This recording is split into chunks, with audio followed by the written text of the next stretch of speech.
जय माता दी। नवरात्रि के 9वें दिन माँ सिद्धिदात्री की पूजा अर्चना की जाती है। माँ दुर्गा जी की 9वीं शक्ति का नाम सिद्धिदात्री है।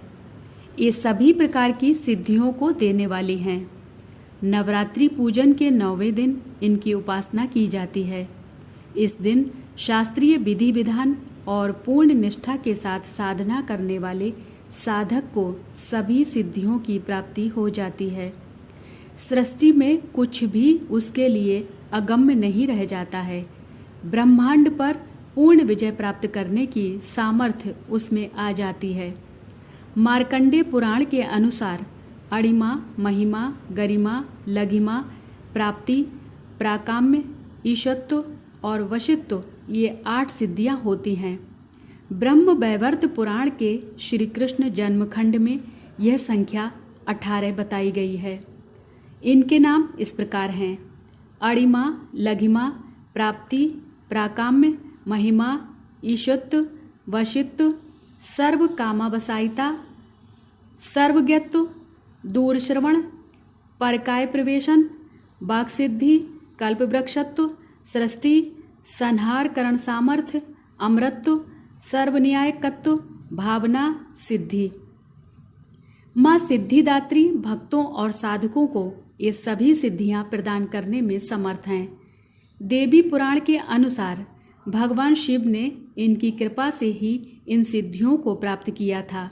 इनकी अनुकंपा से ही भगवान शिव का आधा शरीर देवी का हुआ था। इसी कारण से वे लोक में अर्धनारीश्वर के नाम से प्रसिद्ध हुए। माँ सिद्धिदात्री 4 भुजाओं वाली हैं। इनका वाहन सिंह है। एक कमल पुष्प पर भी आसीन होती हैं। इनकी दाहिनी तरफ के नीचे वाले हाथ में कमल पुष्प है।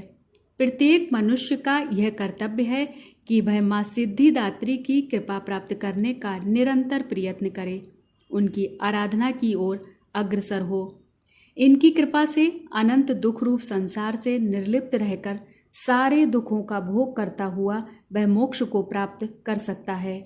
नवदुर्गाओं में माँ सिद्धिदात्री अंतिम है।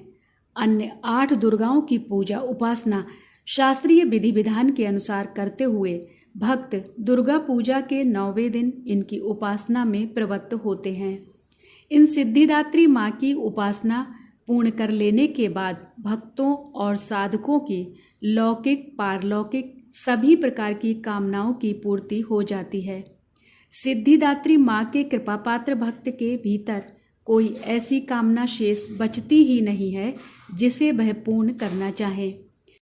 वह सभी सांसारिक इच्छाओं, आवश्यकताओं और स्पृहाओं से ऊपर उठकर मानसिक रूप से माँ भगवती के दिव्य लोकों में विचरण करता हुआ उनके कृपा रस पीयूष का निरंतर पान करता हुआ विषय भोग शून्य हो जाता है। माँ भगवती का परम सानिध्य ही उसका सर्वस्व हो जाता है। बोलो माँ सिद्धिदात्री की जय।